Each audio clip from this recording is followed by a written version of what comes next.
मोक्षमार्गस्य नेतारं भेत्तारं कर्मभूभृतां ज्ञातारं विश्वतत्त्वानां वन्दे तद्गुणलब्धे। तत्वार्थ सूत्र 7वां अध्याय। श्रावक के 12 व्रतों के अतिचार, इसका प्रसंग चल रहा है, जिसमें 5 अणु व्रतों के अतिचार हम पढ़ चुके थे। अब आगे 7 शील व्रत, जिनमें 3 गुण व्रत हैं और 4 शिक्षा व्रत हैं, इनके अतिचारों की बात प्रारंभ होती है। सबसे पहले गुण व्रत, और गुण व्रत में भी 3 गुण व्रत होते ना, दिग्व्रत, देशव्रत और अनर्थ दंड त्याग व्रत। तो सबसे पहले दिग्व्रत के क्या अतिचार हैं वो 30वें सूत्र में बताए हैं। सूत्र पढ़ते हैं। ऊर्ध्वाधस्त्र्यक व्यतिक्रम, बोलिए। ऊर्ध्वाधस्त्र्यक व्यतिक्रम क्षेत्र वृद्धि स्मृत्यंतराधानानि। चलिए, क्या अर्थ है इसमें? 5 अतिचार बताए। ऊर्ध्व, अधो और त्र्यक व्यतिक्रम। ऊर्ध्व मतलब दिग्व्रत किसका नाम था? 10 दिशाओं में जीवन पर्यंत के लिए मर्यादा बांध लेना।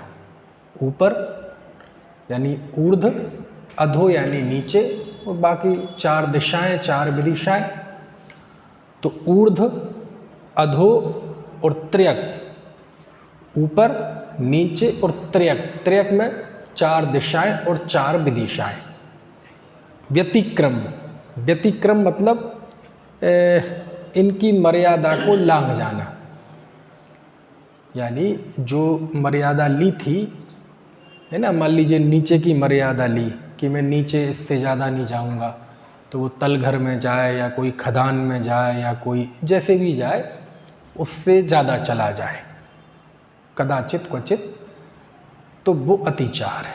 ऐसे ऊपर पहाड़ों पे चला जाए, जो मर्यादा ली थी उससे ऊपर चला जाए, तो वो अतिचार है, क्वचित कदाचित। और त्र्यक व्यतिक्रमम मतलब 4 दिशाओं में और 4 विदिशाओं में जहाँ जो मर्यादा बांधी थी उस मर्यादा को अतिक्रम कर जाए, उसको लांघ जाए। ठीक है, ये क्या है? अतिचार है। तो इसी को कहते हैं ऊर्ध्व व्यतिक्रम, अधो व्यतिक्रम और त्र्यक व्यतिक्रम। फिर चौथा है क्षेत्र वृद्धि।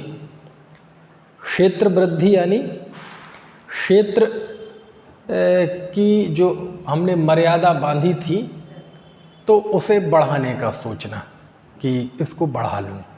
ठीक है, अब बोले चलो हम पूर्व दिशा में इतनी ली थी तो पश्चिम में कम कर लेते हैं, पूर्व में बढ़ा लेते हैं, उत्तर में कम कर लेते हैं, दक्षिण में बढ़ा लेते हैं। ऐसे ऐसे करके ऐसा मन में रखना, ये कहलाता क्षेत्र वृद्धि। ठीक है ना, क्षेत्र को बढ़ाना। और अंतिम है स्मृत्यंतराधान, मतलब मर्यादा को याद रखना चाहिए लेकिन वो भूल जाता है। महाराज ने क्या मर्यादा रखी थी 10 दिशाओं में, ये भूल जाए, समझ में आया ना, याद ना रहे मैंने कहाँ तक का लिया था, कैसे नियम लिया था। तो भूलना मतलब असावधानी, इसका मतलब आपको उस व्रत की गंभीरता का पता नहीं है, तभी तो भूल जाते हैं, है ना। तो कहने का आशय ये है कि भूलना ये प्रमाद का, ये असावधानी का, ये है ना लापरवाही का प्रतीक है। तो वो भी दिग्व्रत के अतिचारों में आता है ना। ऐसे मुझे ध्यान है, एक बार मैं भी भूल गया था, बचपन छोटे में कोई नियम लिया, मैं भूल गया मम्मी ने दिला दिया तो भूल गया। फिर जब वो खाने कुछ छोड़ने का व्रत लिया था, जब खा लिया तब ख्याल आया कि यार इसका तो नियम लिया था है ना। तो तब जानते तो थे नहीं नियम क्या होता है। तो ऐसे कदाचित, है ना, फिर नहीं खाया। तो ऐसे ही अवश्य चतुर्दशी तो जैसे हरि का त्याग है। हाँ कहीं गए कुछ हाँ, वो तो वैसे तो जब उस तिथि का नियम लिया है तो उस तिथि का ध्यान रखना ही चाहिए, है ना, रखना ही चाहिए। कभी कोई इस तरह की गलती हो जाए, कई बार 2 सप्तमी 2 अष्टमी, सप्तमी अष्टमी एक साथ ऐसे हो जाए कभी, तो भूल बश हो जाए, पूरी सावधानी रखने के बाद हो जाए तो फिर वो अतिचार की श्रेणी में आता है। और जानबूझकर करे और करने के बाद भी खेद न बरते तो फिर वो अनाचार में आता है ना। अतिचार का तो इलाज है, अनाचार का इलाज नहीं है ना। अतिचार तो ऐसा है, बारीक है, उसको ठीक किया जा सकता है, लेकिन अनाचार का इलाज नहीं है। अनाचार तो हो जाए तो व्रत भंग हो जाता है, तो उसका अब इलाज क्या है? अब तो इलाज ये है कि अब दोबारा उस व्रत को लो, है ना, ऐसे। तो ये हो गया 5 प्रकार का दिग्व्रत में होने वाला अतिचार, ठीक है। ऊर्ध्व व्यतिक्रम, अधो व्यतिक्रम, त्रयग व्यतिक्रम, क्षेत्र वृद्धि और स्पृतंत्राधान। चलिए, इसके बाद 31वें सूत्र में देशव्रत। देशव्रत तो आप जानते हैं, दिग्व्रत होता है जीवन पर्यंत के लिए, और उसका दायरा हम बड़ा करते हैं क्योंकि जीवन भर का मामला है। व्यक्ति व्यापार के कारण से बाहर जाता है ना, रिश्तेदारी में बाहर जाता है, तीर्थ यात्रा आदि के लिए बाहर जाता है, तो वो उस तरह से अपनी क्षेत्र की मर्यादा बांधना है तो वो बड़ी लेता है क्योंकि जीवन भर का मामला है ना। लेकिन देशव्रत आजीवन के लिए नहीं होता, वो कोई सीमित समय के लिए होता है ना। तो वो देशव्रत है, यानी दिग्व्रत की जो मर्यादा हमने जीवन भर के लिए बांधी उसमें से और छोटी मर्यादा कर लेना कुछ समय के लिए, कि आज अष्टमी है तो मैं अपनी गली से बाहर नहीं जाऊंगा, अथवा घर और ले ली कि बस मंदिर तक जाऊंगा, मंदिर से आगे नहीं जाऊंगा, है ना। या 10 दिन व्रत के हैं, अष्टानी का है तो मैं अपने नगर से बाहर नहीं जाऊंगा, यानी किसी तरह से इस तरह का ले लेना। अथवा तीर्थ, मतलब आज ऐसा दिन है तो बस मंदिर से लौटने के बाद घर से बाहर जाऊंगा ही नहीं, अपने कमरे से बाहर नहीं जाऊंगा। तो इस तरह का सीमित समय के लिए जो लिया जाता है वो देशव्रत कहलाता है ना। तो वैसे तो व्यक्ति व्रत लेता है, लेकिन लॉकडाउन के समय में तो पुलिस वालों ने डंडे की दम पे देशव्रत करा दिया है ना, घर से बाहर नहीं निकलना, तो वो तो मजबूरी में था, है ना। तो ऐसे देशव्रत में भी व्यक्ति क्वारंटाइन हो जाता है कि अष्टमी के दिन हम क्वारंटाइन हो जाएंगे, समझ में आया ना, अपने कमरे से बाहर नहीं जाएंगे, किसी से मिलेंगे जुलेंगे नहीं। तो अब ऐसा यदि किसी ने देशव्रत लिया हो तो देशव्रत में क्या अतिचार लगते हैं, तो उसके लिए 31वां सूत्र है।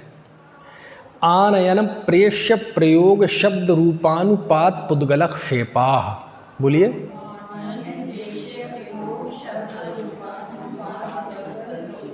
आनयन प्रेष्य प्रयोग शब्द रूपानुपात पुद्गलक क्षेपाः।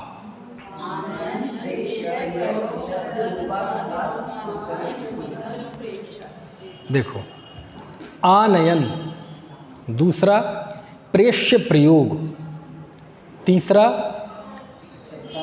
शब्द, ठीक है, शब्द और रूपानुपात है तो 2 अलग अलग करना, अनुपात दोनों में लगा लेना, शब्दानुपात और रूपानुपात, और फिर है पुद्गल क्षेप।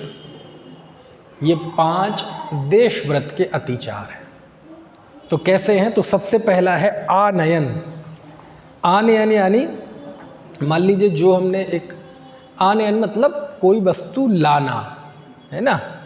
तो जो सीमा हमने निर्धारित कर ली, मतलब घर की सीमा या अपने कमरे की या अपनी गली की, जो भी हमने सीमा निर्धारित कर ली, उस सीमा से बाहर की कोई चीज़ मंगाना। अब अपन तो जा नहीं सकते फिजिकली, तो क्या करो, वो मंगा लो। अब हमने इस कमरे की मर्यादा ले ली, अब कोई चीज़ है वो दूसरे कमरे में है तो खुद तो जा नहीं सकते, खुद जाने से पाप लगेगा, है ना, नियम टूट जाएगा, तो क्या करो, दूसरे से मंगा लो। तो ऐसा नहीं होता है ना। तो जान जान के हो तो नहीं, कदाचित क्वचित ऐसा कुछ हो जाए कि दूसरे स्थान से वो चीज़ मंगाना, मर्यादा जहाँ की ली है उससे बाहर से कोई चीज़ मंगाना अथवा किसी व्यक्ति को बुलाना, वो आनयन नाम का अतिचार है ना। तो अतिचार क्यों है? अरे वो काम जिस वजह से वो मर्यादा ली थी ना, वो मर्यादा का उद्देश्य तो सिद्ध नहीं हुआ ना, क्योंकि उस मर्यादा का उद्देश्य क्या था कि उतने समय के लिए उस क्षेत्र के अलावा उस क्षेत्र के बाहर के समस्त विषय, कषाय, आरंभ, परिग्रह समस्त का त्याग कर देना कुछ समय के लिए। तो वो काम तो नहीं हुआ, आखिर दिमाग तो वहीं अटका है ना उस क्षेत्र के बाहर का। समझ में आया ना। अब मान लो कोई समझ लो उस कमरे की तो मर्यादा ले ली, अब वो टीवी देख रहा है, तो वैसे फिजिकली तो नहीं जा रहा कहीं, लेकिन वो समाचार देख रहा है। अब समाचार में तो वो दुनिया भर में चला गया समाचार देखते हुए, है ना। तो वो फिर वो व्रत का वो उद्देश्य सिद्ध नहीं हुआ। अथवा मोबाइल चला रहा है, मोबाइल से फ़ोन पे बात कर रहा है, कहाँ? उस क्षेत्र से बाहर। तो मोबाइल का उपयोग करते हुए, इंटरनेट का उपयोग करते हुए, टीवी का उपयोग करते हुए, रेडियो का उपयोग करते हुए ये व्रत नहीं पल सकता। क्यों? क्योंकि आखिर वो संकल्प विकल्प तो चलते ही रहते हैं, और जब संकल्प विकल्प चलते रहेंगे तो विशुद्धि कहाँ बढ़ी, है ना। आखिर दुनिया से तो जुड़े ही रहे ना। तो इसलिए इंटरनेट चलाओगे तो कैसे देश व्रत पलेगा? संभव ही नहीं है। पल सकता है व्हाट्सएप और फेसबुक के साथ देश व्रत पल सकता है? सवाल ही नहीं उठता, नहीं पल सकता। क्यों? क्योंकि उसमें तो सारी दुनिया से ही जुड़ जाते हैं। आप कहीं गए नहीं फिजिकली, कहीं जा नहीं सकते हैं, कमरे में ही, लेकिन वो सारी दुनिया में घूम आते हैं, है ना। बिस्तर पे पड़ा है, चलो ये तो लॉकडाउन के समय में घर में पैक थे, तो पैक होते हुए भी सारी दुनिया घर में थी कि नहीं थी? और उस दौरान ज़्यादा ही हम नहीं गए दुनिया में, लेकिन दुनिया को सारे घर में थी, है ना। अब कोई ये प्रश्न पूछ सकता है, साहब अब देश व्रत मान लीजिए चल रहा है, तो कहीं ऑनलाइन प्रवचन हो रहा है तो सुने कि नहीं सुने? प्रश्न तो बनता है कि नहीं? क्या है प्रश्न? मान लीजिए जयपुर का चैनल है, हमने नियम ले रखा आज के दिन हम अपने कमरे से बाहर नहीं जाएंगे, और जयपुर का प्रवचन आ रहा है, या कहीं जो भी आप सुनते हो उसका प्रवचन आ रहा है, तो सुने कि नहीं सुने? हैं? क्यों भाई साहब? अजय भाई साहब आपका क्या मानना है, सुनना चाहिए कि नहीं? दोष लगेगा कि नहीं लगेगा? लगेगा पक्का? आपका है?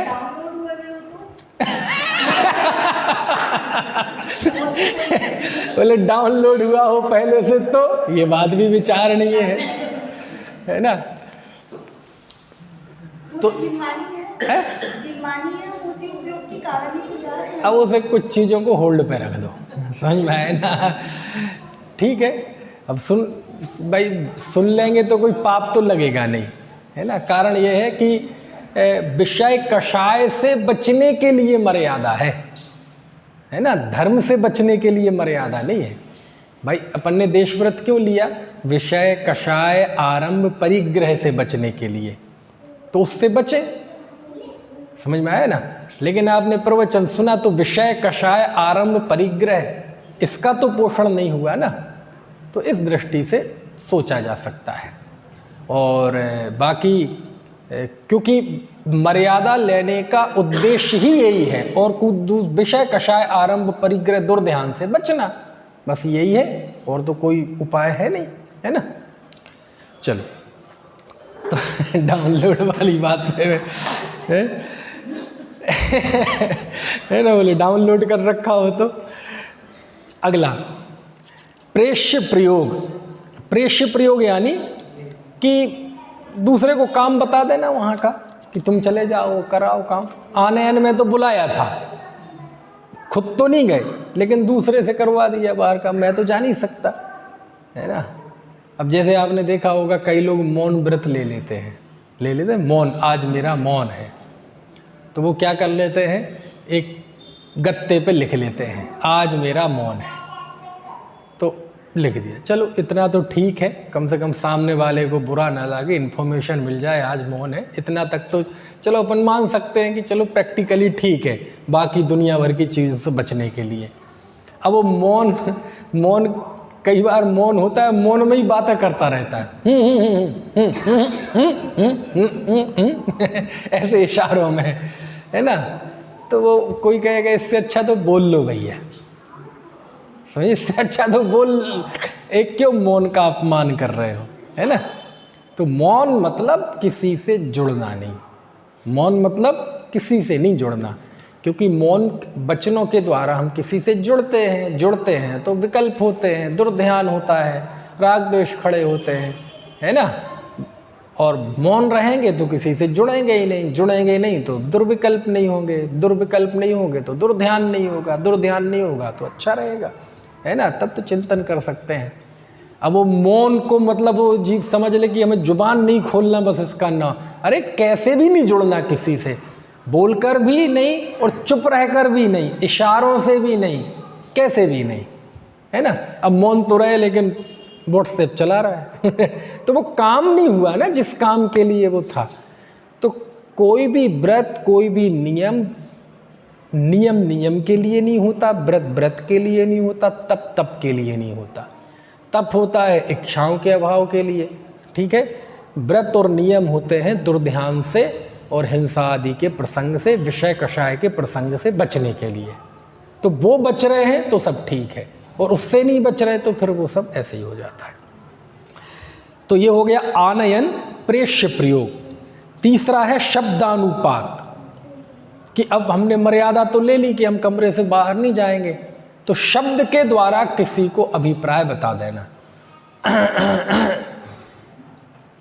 समझ में, ऐसे शब्द करना, ताली, ऐसे ताली बजा के किसी को इशारा करना, खांस कर इशारा करना, है ना, या टेबल बजा कर इशारा करना, कई तरह से होते ना, है।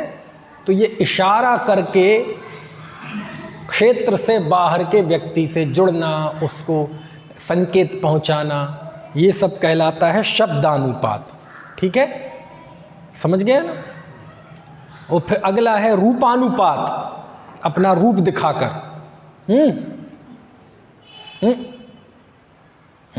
ऐसे, है ना, कोई मुखाकृति से या जैसे भी हो। अब इसमें तो आप सब जानते हैं, कोई बहुत ऐसी चीज़ें नहीं है, मुंह से नहीं बोलना, बाकी सब करना, है ना।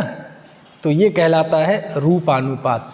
अरे पहले के ज़माने में जब ये व्हाट्सएप वगैरह नहीं थे, फेसबुक नहीं थे, तो सूचनाएं नहीं पहुंचती थी क्या?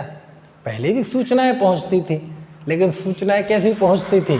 ऐसे ही कुछ ना कुछ होता था कि नहीं, कि मान लीजिए युद्ध की नीति चल रही है, कि हम युद्ध की वो रणनीति चल रही है, तो बोले जब युद्ध में ऐसा हो जाएगा तो फिर दक्षिण की सेना हमला करेगी। अब उसे पता कैसे चलेगा कि, तो वो बता देते इस समय हम आसमान में काला झंडा छोड़ेंगे, उसको देखकर तुम वहाँ से हमला कर देना। तो काम तो पहले भी सब होते थे, है ना, पहले भी सूचनाओं का आदान प्रदान होता था, बस थोड़ा स्वरूप अलग था। अब है ना, इंटरनेट के जरिए वर्चुअल माध्यम से होते हैं, है ना। है सफ़ेद पक्षी उड़ाना काय का प्रतीक था? शांति का प्रतीक था कि नहीं था? है दुंदुभी बजाते थे ऐसे वो सीरियल वगैरह में आती ना, तो वो काय का कि हाँ बिगुल फूंक दिया है, क्योंकि लड़ाई के पहले जो बिगुल फूंकते थे ना, तो बिगुल बोई होता है, वो बड़ा पूंगा सा बिगुल, उसी को कहते बिगुल फूंकना, मतलब युद्ध की घोषणा। तो वो काम सारे पहले होते थे, लेकिन वो इन्हीं जरियों से होते थे, शब्दों से ना सही, क्योंकि आज तो माइक वगैरह की व्यवस्था है, एक माइक से आप कई किलोमीटर तक वो आवाज़ कर दो, है ना, या टीवी और मोबाइल के जरिए कहीं। लेकिन पहले शब्द नहीं थे, तो इस तरह से पहुंचाते थे, सूचनाओं का आदान प्रदान ऐसे होता था, है ना। है? तो यही तरीका ये अपनाता है। कौन से तरीके?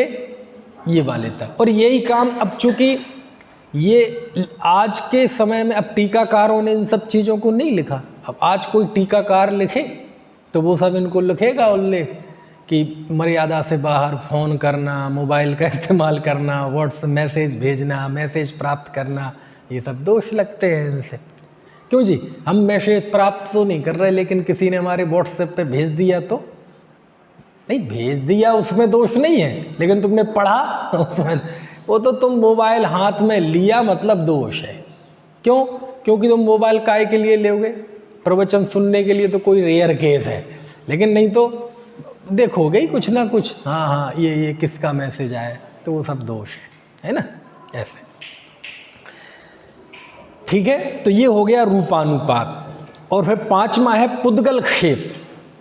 अब कई बार ऐसी स्थिति होती है, हम खांस रहे, वो देख ही नहीं रहा अगला, रूप भी दिखा रहे तब भी वो सुन नहीं रहा, तो क्या करो, एक छोटा सा कंकड़ लो और मारो उसे, है ना। पुद्गल क्षेप, पुद्गल क्षेप मतलब, अब पुद्गल कोई फेंकोगे, जीव तो फेंक नहीं सकते, धर्म आकाश काल तो फेंक ही नहीं सकते, पुद्गल ही फेंकोगे, और पुद्गल में परमाणु फेंक नहीं सकते, कोई ना कोई कंकड़ पत्थर व स्कंद फेंकोगे। तो क्षेप मतलब फेंकना, क्षेपण करते ना, पुष्पांजलिं क्षेपेत, तो वहाँ क्षेपण मतलब, अब हाँ वो, लेकिन क्षेपण का अर्थ फेंकना भी होता है। तो कई लोग तो बड़े आज्ञानुसारी होते, बोले क्षेप मतलब फेंकना, तो अपन भी बोले ऐसे ही फेंकेंगे। अभी जहाँ खूब भीड़ होती है ना, जैसे अभी दीपावली का समय आता है, तो आसपास कोई बड़ा तीर्थ हो तो सब लोग वहाँ पहुँच जाते हैं निर्वाण लाड़ू चढ़ाने, और भीड़ हो जाती है वहाँ। और ऐसा तो है नहीं कि चढ़ाने के 10-20 मिनट आगे पीछे हो, वो तो निर्माण कांड हो जाए, उसका मंत्र बोला जाएगा और उसी समय सब चढ़ाते हैं, तो फिर वो फेंकते हैं। जैसे वो शैतान को पत्थर मारते हैं ना, कहाँ मारते हैं? हाँ, दो पता चला पत्थर लगने में ही कई मर जाते हैं, शैतान तो मरता नहीं, इंसान मर जाते कई, है ना। तो हर जगह क्षेपण की इमेज अलग अलग है। जब हम पुष्पांजलिं क्षेपेत बोलते हैं तो वहाँ फेंकना नहीं होता अर्थ, क्षेपण मतलब छोड़ना, और यहाँ पुद्गल क्षेपण मतलब पत्थर फेंकना, फेंक कर कोई इशारा करना, है ना, ऐसा। ठीक है, तो पुद्गल क्षेप, कंकर आदि फेंक कर, है ना, अपनी बात, अपना मैसेज कहीं से पहुंचा देना, अपना इरादा बता देना, ये सारी चीज़ें देश व्रत के अतिचार हैं।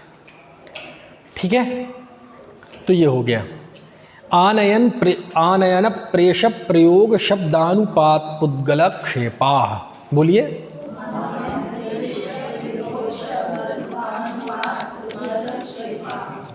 चल, इसके बाद है 32वां सूत्र। इसमें अनर्थ दंड त्याग व्रत के अतिचार हैं। अनर्थ दंड त्याग व्रत क्या है? अनर्थ मतलब बिना अप्रयोजन भूत, निष्प्रयोजनीय। किसी ने देश व्रत ले रखा है, किसी ने देश व्रत ले रखा है, देश व्रत की मर्यादा से आगे समोसरण आया, तो वो जा सकता है? आप बताओ, जा सकता है कि नहीं? ऐसे कठिन कठिन सवाल क्यों पूछते हैं? है ना। अब पहली बात तो ऐसा अचानक कोई समोषण आएगा नहीं, है ना, क्योंकि यदि होगा भी नगर में समोषण तो उसे पहले से पता होगा। मैं तो कहता हूँ चलो समोषण छोड़ो, समोषण तो इस काल में अभी हो भी नहीं सकता। इस काल की नहीं, मैं चतुर्थ काल की बात। मान लो अभी शिविर चल रहा, विधान है आपके नगर में, ठीक है, कोई महाराज जी आए हैं, कोई विद्वान आए, उनका प्रवचन चल रहा है, तो अब वो जाएगा कि नहीं जाएगा? नहीं, नियम ले लिया तो नहीं जाएगा भाई। नियम लेने के पहले सोचना चाहिए था, है ना। हाँ हाँ, तो आपने क्या निर्धारित कर रखा है वो, हाँ, कि आपने क्या निर्धारित कर रखा है। आपको पता है कि नगर में विद्वान आए हैं, त्यागी वृत्ति आए हैं, महाराज जी आए हैं, उनका प्रवचन होगा, उन्हें आहार दान देना है। बोले नहीं, इस दौरान हम कहीं नहीं जाएंगे। यदि ऐसा ले रखा है तो फिर नहीं जाएंगे, है ना। तो आपने क्या निर्धारित कर रखा है वो है। और वैसे भी यदि निर्धारित कर लिया है, देश व्रत ले लिया है, तो फिर नहीं ही जाना, कहीं नहीं जाना, फिर नहीं जाना चाहिए, है ना। जब ले ही लिया कि हम इतने समय तक जो भी तिथि है, जब जाना ही नहीं है, किसी कीमत पे नहीं जाना है, तो बस बात ख़त्म हो गई, है ना।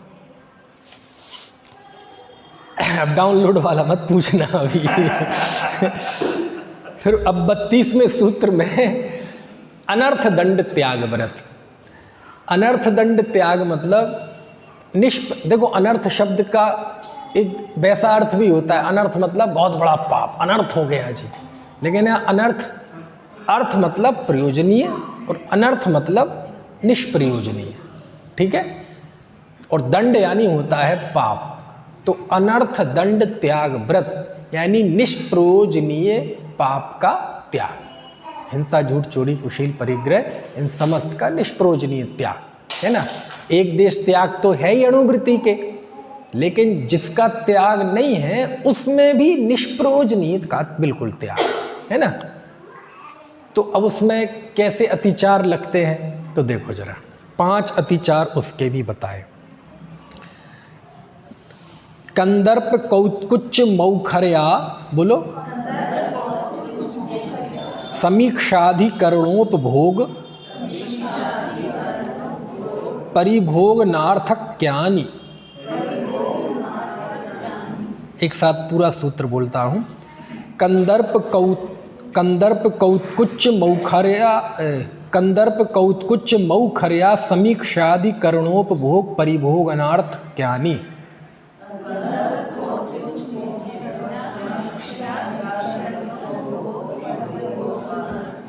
देखो क्या लिखते हैं आचार्य, 5 बताई। कंदर्प, कौत्कुच, मौखर्य, असमीक्षाद, मौखर्य है ना, या है वो, आ है उसमें, असमीक्षाधिकरण और उपभोग परिभोगानार्थक्य, ये 5। अब इनका स्वरूप क्या है तो देखते हैं। सबसे पहला है कंदर्प। कंदर्प मतलब बकवास करना, सीधी बात यह है, बकवास करना, है ना, चुटकुलेबाजी, हंसी मजाक, असभ्य वचन बोलना, ठीक है। अब आप देखेंगे कि जैसे अनर्थ दंड त्याग व्रत में, है ना, व्यर्थ की हिंसा का त्याग था, यानी निष्प्रयोजनीय फूल पत्ती भी नहीं तोड़ना, जमीन नहीं खोदना। उसमें मुख्य रूप से योगों की चंचलता और मूलतः जीव हिंसा के त्याग की बात थी। लेकिन इसमें अभी जीव हिंसा वाली बात तो नहीं हो रही, लेकिन फालतू में ही बोलना, मतलब केवल हंसी मजाक। कई लोग होते ना, ही ठी ठी ठी ठी ठी ठी, और उसमें भी अंट शंट बातें करना, हास्य की बातें करना, कौतुक की बातें करना, दुनिया भर की बातें करना। तो ये जो और करता क्यों है व्यक्ति? बस मनोरंजन के लिए, राग की तीव्रता, द्वेष की तीव्रता, मजे लेना है जी, है। तो ये जो चीज़ होती है ये कहलाता है कंदर्प। ये क्या कहलाता है? कंदर्प। समझ में आया ना? इसकी शास्त्र में बहुत निंदा की है, कंदर्प भावना वगैरह की भी चर्चा आती है।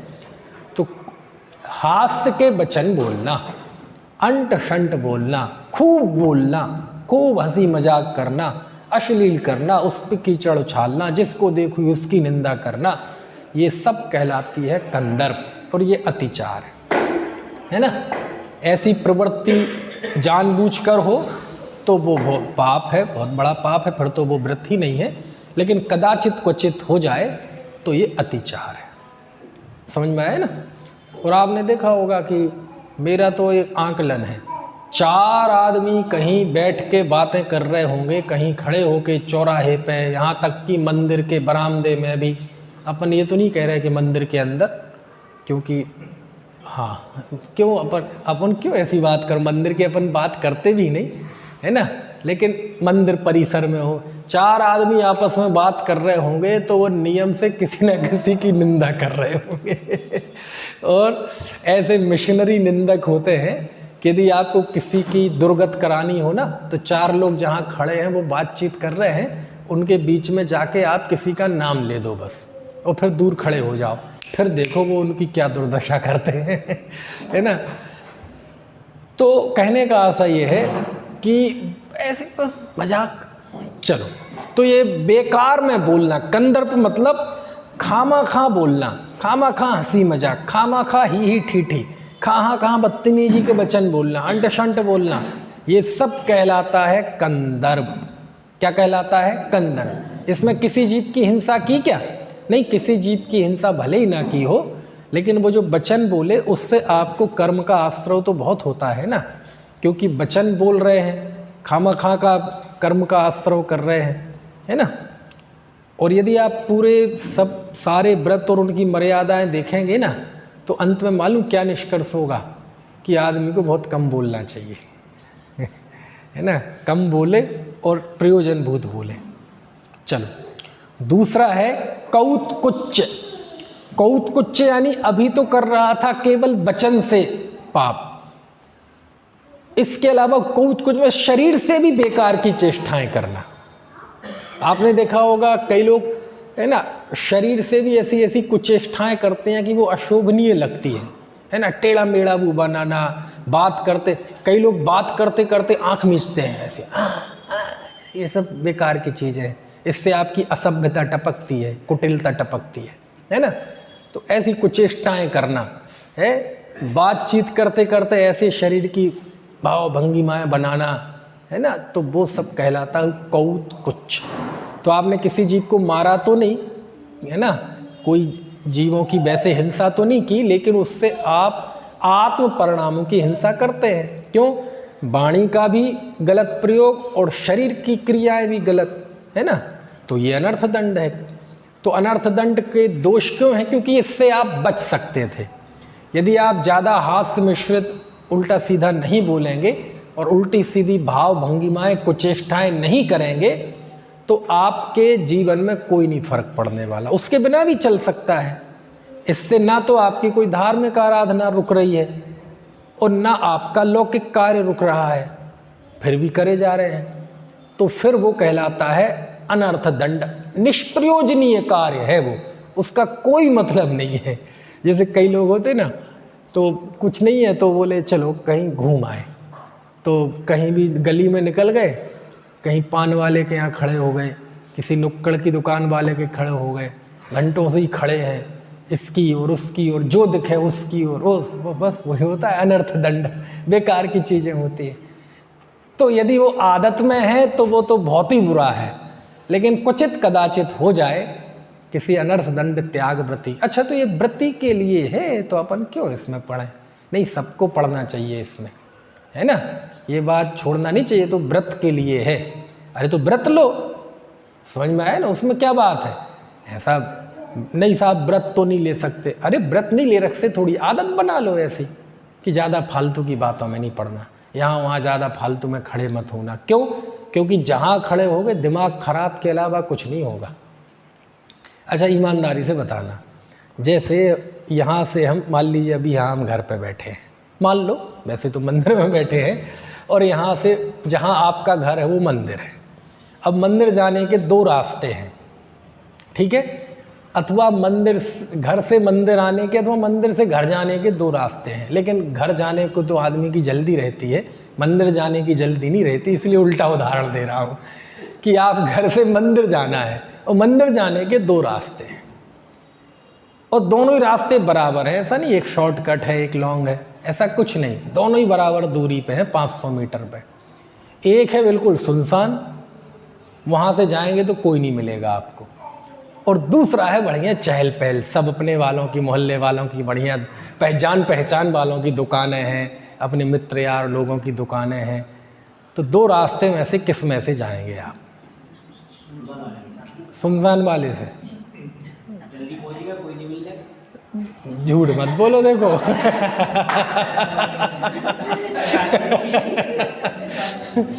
किससे जाएंगे जी? क्यों जी? संजय भाई साहब, संजय भाई साहब ही तो नाम आपका है? चाहे कोई लूटपाट ही कर ले सुनसान वाले पे कोई लूटपाट तो कर लेगा, लेकिन दिमाग नहीं लूटेगा और ये जो दूसरा रास्ता है ना, उससे वैसे तो दोस्त यार सब मिलेंगे, लेकिन वो दिमाग खराब करेंगे आपका, है ना। तो दोनों ही रास्ते हैं, तो अपन कितने ही कहें हम सुनसान रास्ते से जाएंगे, लेकिन सुनसान से नहीं जाएंगे, मुझे पता है। किससे जाएंगे, है ना? है? हाँ, ऐसा कोई हो सकता है, एक आध दो साधर्मी के हो तो निकलते निकलते कहें हाँ भाई दुकान बंद करो, प्रवचन का टाइम हो रहा, चलो ऐसे हाक लगाते हुए, क्यों अजय भाई साहब? अजय भाई साहब तो ऐसे ही करेंगे, निकलेंगे हाँ भाई बंद करो, है ना? लेकिन वो तो एक आधे ही दो होंगे ऐसे, और बाकी कोई ऐसे भी हो सकते तुम उनसे कहोगे बंद करो, हाँ जी जरा आओ तो मुझे काम है जी आपसे वो भी बिठा ले, पता चले, है ना, वो तुम्हारी दुकान बंद कर दे। तो आदमी ऐसे स्थान से जाना पसंद करेगा जहाँ मिले लोग दिमाग खराब करने वाले मिले, और उसे ये नहीं पता कि इस लाइन में जितने यहाँ से वहाँ 500 मीटर तक जितने 10-5 लोग मिलेंगे ये सब लुटेरे हैं, लूटने वाले डकैत हैं सारे। क्या डकैत हैं भैया? कौन सा डाका डाल लिया तुम्हारा? पैसों का नहीं, पैसों का नहीं, लठैत हैं, कोई डंडे मारे तुम्हें, लुटेरे हैं? नहीं नहीं, तुम्हारा समय खाएंगे ना, ऊर्जा खाएंगे ना, शक्ति खाएंगे, सामर्थ्य खाएंगे, और जितनी जल्दी तुम भगवान के सामने अथवा जिनवाणी के सामने पहुंच जाते उसमें तुम्हें दूरी पैदा कर देंगे। समझ में आए? और ऐसा भी हो सकता है कि 10 मिनट 15 मिनट लेट नहीं, बल्कि हो सकता है जावाणी के ज्ञान तक भी नहीं आ पाए, और कदाचित ना भी आए, आ भी जाएं, और पता नहीं बीच में कोई ऐसी टेंशन दे दें, ऐसा कुछ दिमाग खराब कर दें कि आते ही साथ मन ना लगे आपका। समझ में आए ना? ऐसा होता है? तो कहने का आशय ये है कि ये सारी चीज़ें होती हैं, बड़ी व्यवहारिक रूप से होती है, तो इन चीज़ तो वैसे ही बचनी चाहिए अपन को, मतलब क्या कहते हैं, जानबूझकर बचने चाहिए ऐसे संयोगों से जहाँ विकल्प ज़्यादा हो जाएं, जहाँ पे ऊर्जा खराब हो, निंदा पुराण चलता हो, यहाँ वहाँ की चुगली, इसकी प्रशंसा निंदा, ऐसे उनसे बचो। तो क्या करेंगे साहब, लोग कहेंगे अब व्यवहारिक है, तो क्या दिक्कत है? अब व्यवहारी तो कहलाओगे, पापी तो नहीं कहलाओगे। समझ में आए ना? है ना? अब व्यवहारी ऐसे कोई नहीं कहता। दुर्भाव हो आपका, दुर्भाव ना हो, आपका बोलचाल खराब हो, छल हो, तो व्यक्ति अब व्यवहारिक कहता है। यदि आप शांत सज्जन सुलझे हुए आदमी हैं तो नहीं कहेगा कोई दुर्व्यवहारी, है ना? चलो, तो ये हो गया कौन से? पहला कंदर्प यानी बेकार की ही ठीठी करना, है ना? और दूसरा कौतकुच्च कि शरीर की भी कुचेष्टा करना, शरीर से कुचेष्टा करना, ठीक है? आंखें मिटकाना, हाथ पैर मिटकाना, है ना? कि लोग बैठे बैठे हाँ ऐसे कई तरह से करते ना, ऐसे। तीसरा है मौखर्य, मतलब कुछ भी बकवास करना, मुखरता होती ना, मतलब वो ना उस कहने के पहले सोच रहा है ना बाद में सोच रहा है ना? बस कुछ भी बोले जा रहा है, कुछ भी बोले जा रहा है, कुछ भी बकवास कर रहा है। जैसे शराबी की हालत होती है ना, कि वो जो शराब के जब नशे में होता है तो वो कुछ भी बोलता है, उसे कुछ नहीं पता रहता वो क्या बोल रहा है। नशा उतरने के बाद उसे कुछ नहीं पता मैं क्या बोला। जैसे पागल होता है, बोलता रहता है, उसे नहीं पता मैं क्या बोल रहा हूँ, है ना? ऐसे ही पागल बोले तो आदमी के लिए वो सहानुभूति का पात्र है। शराबी अंट शंट बोलता है तो सहानुभूति का पात्र नहीं है, बल्कि दया का पात्र है। लेकिन ये ना सहानुभूति का पात्र है ना दया का पात्र है, ये फिर घृणा का पात्र बनता है। काय का जो ज़्यादा बोलता रहता है ना बकवास आदमी का, वो दूर से ही निकल जाता है। भाई कुछ ना कुछ बोलते ही रहता, कुछ ना कुछ बोलते ही रहता, जहाँ से निकले वहाँ बोले, जिससे वो उससे कुछ ना कुछ बोलेगा। और मीठा, ज़्यादा बोलने वाला कभी मीठा नहीं बोल सकता, ज़्यादा बोलने वाला कभी सत्यवादी नहीं हो सकता, ज़्यादा बोलने वाला कभी शालीन नहीं हो सकता। वो ज़्यादा बोलने वाला झूठ ही बोलेगा, निंदा ही करेगा, है ना? दूसरे को हर्ट ही करेगा, उसके दिल को ठेस ही पहुंचाएगा। ज़्यादा बोलने वाला कभी, है ना, ऐसा है। और साधकों के लिए तो बहुत बढ़िया आचार्य भट्टकेर स्वामी का मूलाचार है ना, साधुओं के लिए तो आदेश है। क्या है? भिक्खम चर बसरण्डे थोम जे में ही माँ बहु जंप। सुनो, बोले साधुओं, भिक्षावृत्ति से आहार लो। भिक्खम चर बसरण्डे, रण्ड में वास करो, रण्ड मतलब अरण्य मतलब जंगल। थोम जे में ही, थोड़ा भोजन करो। माँ बहु जंप, बहुत मत बोलो। और फिर लिखा अव्यवहारी रहो। अव्यवहारी मतलब ज़्यादा व्यवहार। और साधुओं के लिए तो ऐसा लिखा कि संघ में साधु भी आपस में बात ना करें, प्रयोजनभूत बात करें जितनी ज़रूरी है, फालतू की बात ना करें, है ना। तो जो लोग वीतरागी हैं, वैराग्य की आराधना कर रहे हैं, उनके लिए आदेश है। तो अब हम सब कौन सी, हमें तो और सावधानी रखनी चाहिए, है ना। क्यों? उनके पास बहुत माल है, रत्नत्रय के धारी हैं, कितनी मर्यादाएं और व्रत ले रखे हैं, तब भी उसकी रक्षा के लिए आदेश दे रहे हैं कम बोलो। हमारे पास तो है ना बहुत थोड़ा है, तो हमें और सावधानी रखनी चाहिए कि जितना थोड़ा है वो ही ना चला जाए। समझ में आया ना। बड़े रई अरबपति खरबपति को चिंता नहीं होती कि मेरा पर्स कट जाए, मेरा जेब कट जाएगा तो क्या होगा, है। उसकी एक आध कोई बाजार से चैन खींच ले जाए 1,50,000 की, क्या होगा। लेकिन तुमने जिंदगी भर, है ना, जिंदगी भर की पूंजी लगा के एक चैन खरीद पाए और वो ले गया तो समझ में है ना। इसलिए क्या करो, वो सावधानी। तो ये सारी चीज़ें अपने उपयोग को बचाने के लिए, क्योंकि हर व्यक्ति के पास सीमित समय है, सीमित ऊर्जा है, लिमिटेड दिमाग है, लिमिटेड क्षयोपशम है। तो क्या करो, उसके इन चीज़ों से बचाओ, दुर्ध्यान से बचाना चाहिए। तो मौखर्य, तीसरा अनर्थ दंड व्रत क्या है, अतिचार मौखर्य मतलब मुखर होना, खूब बोलना खूब बोलना खूब बोलना। कई लोगों ने बिल्कुल चक्री की तरह मुंह चलता है, बिल्कुल रुकता ही नहीं मुंह। हमारे ऐसे कई मित्र पहले भी थे, आज भी हैं, कि यदि हम दोनों बैठ जाएं 1 घंटे, तो 1 घंटे में कितने मिनट होते हैं, 60 मिनट। और यदि वो 1 घंटे की रिकॉर्डिंग उठाई जाए ना, तो रिकॉर्डिंग में 59 मिनट से भी ज़्यादा सामने वाले की बातचीत निकलेगी, मेरी निकलेगी आधे मिनट से भी मुश्किल, हाँ हूँ। ऐसे भी होते हैं कई बार कि किसी का फ़ोन आ जाए तो फ़ोन करके वो कहते, वो स्पीकर पे ऐसे रख देता हूँ मैं, क्या कर, हाँ जी, हाँ हूँ, ठीक है जी, हाँ। वो बात करता जा रहा है पहले नहीं होता था, रॉन्ग नंबर लग जाए आदमी, रॉन्ग नंबर में ही बहुत देर तक बात करता, बातूनी आदमी ऐसा होता है, तो रॉन्ग नंबर में ही बात करने लगता है कई देर तक। हाँ जी, अच्छा जी, तो हाँ वो कब आ रहे हैं, किसको लगाया आपने, इनको, बोले नहीं ये तो रॉन्ग नंबर है। अच्छा सॉरी साहब, नहीं सॉरी की कोई बात नहीं, वैसे बताओ आपने कहाँ लगाया था, कहाँ से बोल रहे हैं। अरे जाने दो ना यार, मतलब पता चले रॉन्ग नंबर में ही बात करने लगा आदमी, है ना। ऐसे चौथा है असमीक्षाधिकरण।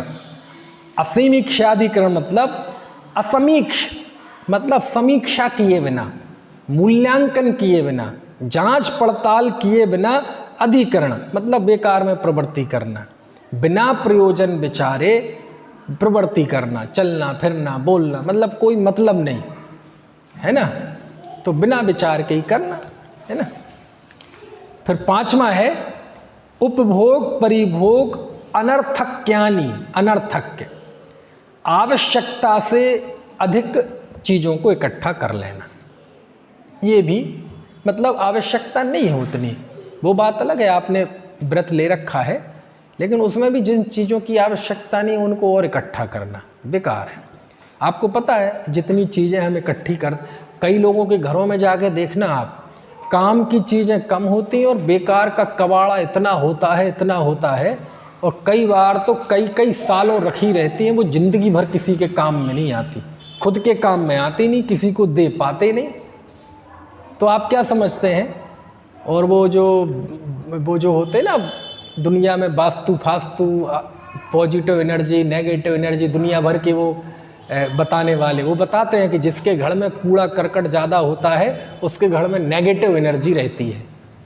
तो नेगेटिव एनर्जी क्या है, ये शब्दों का घुमाव है, ऐसा कोई नेगेटिव एनर्जी। कुल मिला के ये है कि आपके घरों में जब फालतू की चीज़ें इकट्ठी कर रखी होंगी तो वो परिग्रह है, अनर्थ दंड है, वो उसका पाप लगता है। पाप लगता है तो उदय में आता है, उदय में आता है तो आपको अनेक विपरीतताएं आती हैं। तो काय से? वो कूड़े से। तो कूड़े से नहीं आई, कूड़ा आपकी आसक्ति का प्रतीक है कि आप किसी को दे सकते नहीं, खुद के काम का है नहीं। और आपको क्या लगता है, आपके घर में एक टूटी हुई झाड़ू पड़ी है कोने में साल भर से, तो मालूम उस टूटी हुई झाड़ू के लिए भी पुण्य चाहिए, उसके लिए भी आपको पुण्य चाहिए। टूटी हुई झाड़ू घर में रखी है ना, वो भी एक पुण्य के उदय से रखी है। आप फेंकते क्यों नहीं? इसका मतलब वो रखना आपको अभीष्ट है, रखना आपको अच्छा लग रहा है, और अच्छा लग रहा है मतलब वो आपका पुण्य खर्च कर रही है। काय में? पुण्य के उदय के बिना आपको एक कप चाय नहीं मिलती, एक कप पानी नहीं मिलता। आपको पाप के उदीरणा में प्यास लगेगी, असाता की उदीरणा में। अब उसके लिए आपको पानी चाहिए, नहीं तो तड़फ तड़फ के मर गए थे कई लोग, प्यास में मर जाते हैं। मर जाते कि नहीं? ज़्यादा दूर मत जाओ, अपने यहाँ तो शलाका पुरुष भी प्यास से मरे थे कि नहीं? और इससे दूर, अरे पुण्य का उदय हो ना हो तो खुजली नहीं कर सकते आप, और नहीं हो विश्वास तो आप कभी मुंबई की लोकल ट्रेन में बैठ जाना। ऐसे जानवरों की तरह धसे रहते हैं लोग कि खुजली हो जाए तो खुजा नहीं सकते, और खुजाओ तो पता चले किसी दूसरे को खुजली कर दे। ऐसी स्थिति होती है। तो आपके घर में जो कूड़ा कचरा रखा रहता है ना, वो भी पुण्य खर्च करता है आपका, उसमें पुण्य खर्च हो रहा है। जैसे उदाहरण, आजकल तो बड़ा आसान है उदाहरण ये बताना। आपने मोबाइल है, आप मोबाइल पे एक समय में एक ही ऐप यूज करते हैं, लेकिन आपकी सारी ऐप खुली पड़ी हैं, तो आपका डाटा लगातार खर्च हो रहा है। आप उसका काम नहीं कर रहे, लेकिन डाटा खर्च हो रहा है लगातार। समझ में आया ना? ऐसे ही घर में जितनी चीज़ें होती हैं आपके, भले ही वो काम में ना आए जिंदगी भर, दे पा नहीं रहे, खुद यूज कर नहीं पा रहे, तो उनमें लगातार आपका डाटा खर्च हो रहा है। डाटा खर्च हो रहा है मतलब पुण्य खर्च हो रहा है। समझ में आया ना? कूड़ा करकट जोड़ना मतलब पुण्य खर्च करना। कूड़ा करकट जोड़ना, ज़्यादा परिग्रह जोड़ना मतलब पुण्य खर्च करना। अब वो सारा पुण्य तो परिग्रह के उसमें चला जाएगा। अब तुम सोचो ऐसा पुण्य बचे कि उस पुण्य के उदय से कोई बढ़िया है ना समागम मिले, विशुद्धि बढ़े, तीर्थ यात्रा मिले, धर्मात्माओं के दर्शन मिले। अब वो उतना पुण्य, तुम सारा डाटा तो उसमें खर्च हो गया। क्यों? क्योंकि उन कामों के लिए ज़्यादा डाटा चाहिए, तुम्हारा सारा डाटा तो उसमें खर्च हो गया, बचेगा क्या? नहीं आई बात समझ में?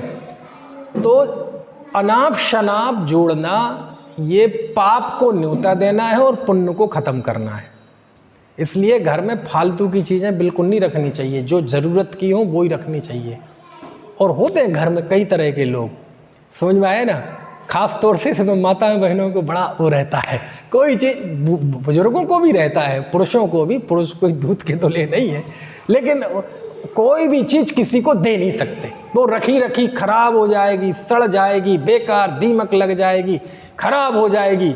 लेकिन ये नहीं होगा कि वो काम वाले को दे दें, आपके घर में नौकर चाकर है उनको दे दें, कुछ नहीं दे नहीं सकते, चाहे पड़ी पड़ी कुछ भी हो जाए।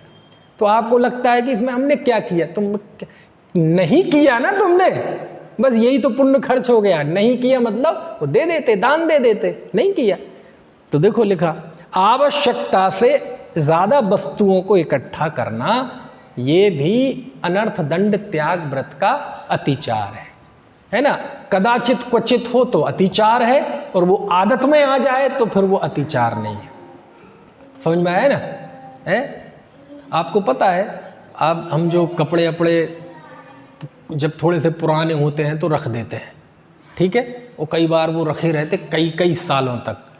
आपको पता है गरीबों को दे दो तो वो उत्सव सा मनाते हैं, लेकिन वो देगा नहीं, पड़े रहेंगे पुराने चादर, पुरानी साड़ियाँ, पुराने पैंट, पुराने शर्ट, पुराना कोई फर्नीचर पड़ा रहेगा कूड़े में, लेकिन ज़िंदगी में किसी के काम ना आ जाए साहब। तो अपन को लगता है कुछ नहीं पड़ा रहे, अरे पड़ा वो तुम्हारा डाटा खर्च कर रहा है।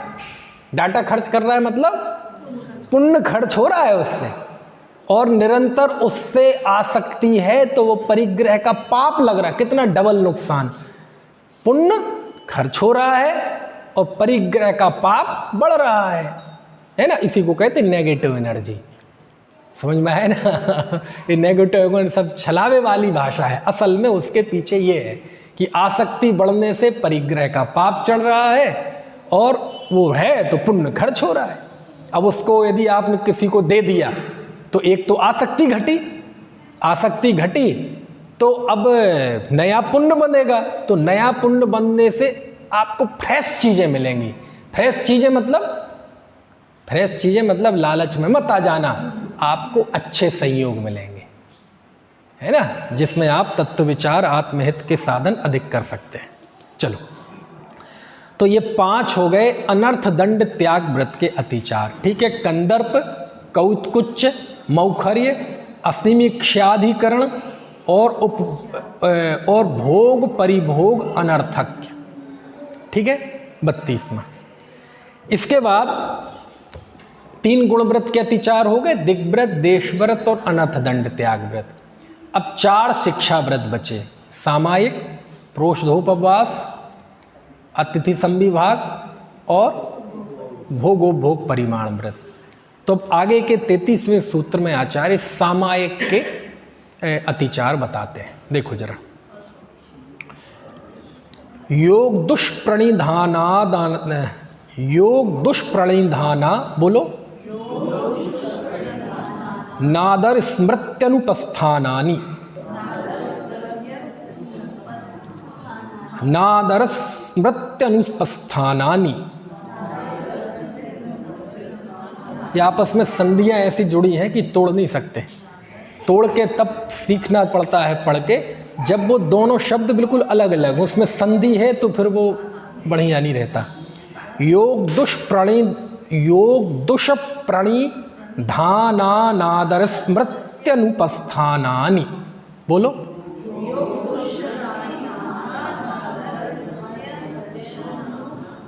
चलो, प्रणिधान, दुष्प्रणिधान और योग दुष्प्रणिधान। ठीक है। दुष्प्रणिधान मतलब गलत करना, बुरा करना, अच्छा नहीं करना, व्रत से विपरीत करना, ये दुष्प्रणिधान है। और काय के द्वारा, योग के द्वारा। तो इस सामायिक में मन वचन काय तीनों की गलत प्रवृत्ति। किसकी? मन की, वचन की और काय की। अब काय की गलत प्रवृत्ति तो आप देखो, सामायिक में शरीर को भी हिलाया डुलाया नहीं जाता, लेकिन उसमें गलत प्रवृत्ति करना, है ना। अब शरीर में ऐसे सामायिक में बैठे हैं तो कभी ऐसे हो जाना, कभी ऐसे हो जाना, है ना, आंखें खोल लेना, कभी बंद कर लेना, कभी गर्मी लग रही ऐसे मुंह, है ना, मुंह पे ऐसे पीड़ा के भाव लाना, है ना, या फिर आसन बदलना। तो ये जो भी काय की ऐसी प्रवृत्ति होती है तो वो कहलाती है काय दुष्प्रणिधान। ठीक है। ऐसी वचन दुष्प्रणिधान। वचन दुष्प्रणिधान मतलब जो भी पाठ वगैरह बोलते हैं उसको गलत बोलना, है ना। और कई बार व्यक्ति को मानो उसके लिए सामायिक एक औपचारिकता है, नियम ले रखा है, तो वो जल्दी जल्दी बोलेगा, है ना, और बीच में शब्द खा जाएगा, अशुद्ध बोलेगा, इस तरह की चीज़ें। तो ये वचन दुष्प्रणि। और मन दुष्प्रणिधान। सामायिक का इतना गजब वर्णन है शास्त्रों में, बहुत बहुत बहुत आनंद, लेकिन उसका मन नहीं लग रहा, मन यहाँ वहाँ डोल रहा है, तो ये मन दुष्प्रणिधान। ठीक है। फिर है योग दुष्प्रणिधान अनादर, सामायिक के प्रति आदर ना होना। और फिर स्मृत्युनुपस्थान, एकाग्रता नहीं है तो पाठ भूल जाना, उसमें पाठ वगैरह जो बोलते भूल जाना। क्यों? एकाग्रता नहीं है, उत्साह नहीं है। तो ये सब सामायिक के अतिचार है। ठीक है। क्वचित कदाचित हो तो अतिचार है, और ऐसा ही करे तो फिर वो अतिचार नहीं है, फिर वो अनाचार है ना। क्वचित कदाचित मतलब अब कई बार चलो सामायिक करने वाला कोई धर्मात्मा ज्ञानी जीव है, कोई शरीर में रोग ही हो, कष्ट भी हो, है ना, चनकाई लग गया हो, है ना, है, इसलिए चनके का ध्यान आया कि अभी पिछले 8-10 दिन से मुझे लगा था है ना, चनका लग गया हो, कोई टेंशन की बात हो गई हो, ग्रस्त है बेचारा, कोई ऐसी कोई पाप का उदय आ गया हो, कोई बात पित्त कब बिगड़ गया हो, है ना, तो कुचित कदाचित हो तो वो अतिचार में आता है ना। चल, समय हो गया है, आगे के सूत्र कल पढ़ें।